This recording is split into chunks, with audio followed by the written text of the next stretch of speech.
हमारे साथ captain I Singh Bhadauria हैं, प्रवक्ता हैं बीजेपी से, मुन्ना खान हैं, प्रवक्ता हैं कांग्रेस से, और प्रमोद कुमार हैं, वरिष्ठ अधिवक्ता हैं सुप्रीम कोर्ट के।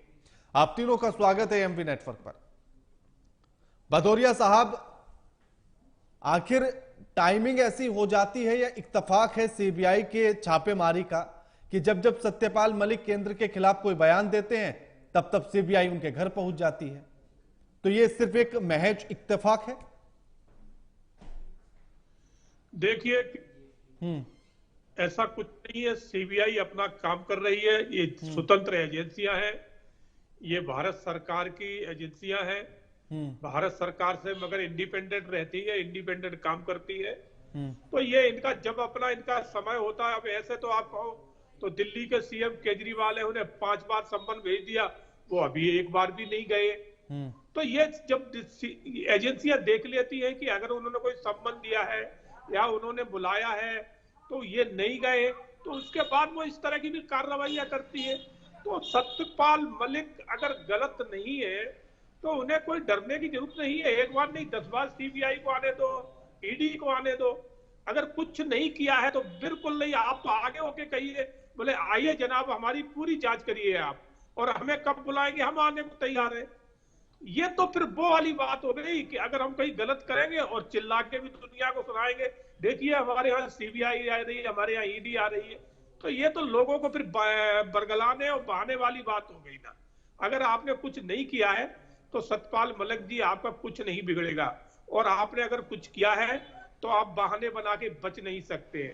सत्यपाल मलिक जी की कहानी तब शुरू होती है जब इनको सेकेंड टाइम इनको राज्यपाल नहीं बनाया गया।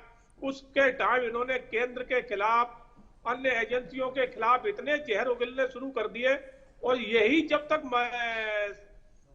गवर्नर थे इन्होंने एक भी शिकायत नहीं करी, एक भी बात नहीं बताई।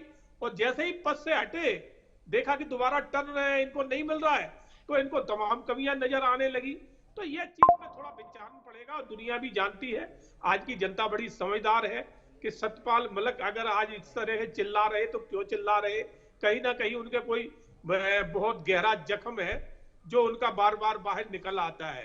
तो विचार करना पड़ेगा कि ये कि इतने तो बड़े उस जख्म पर बीजेपी मरहम लगा रही है या उसे कुरेद रही है?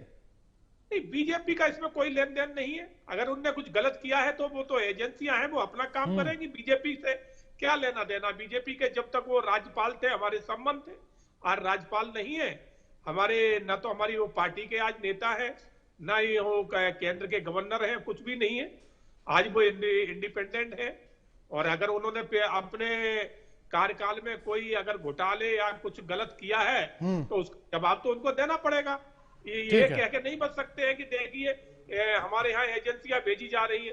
तो ये बहाना तो केजरीवाल भी कहते हैं, ममता बनर्जी भी कहती हैं, और झारखंड के मुख्यमंत्री भी कह रहे थे जो आज जेल में है, और मनीष सिसोदिया भी कह रहे थे। तो ये सब ये इसी तरह की बातें करते हैं। ठीक है, भदौरिया साहब मैं लौटूंगा आप पर। भदौरिया साहब लौटूंगा।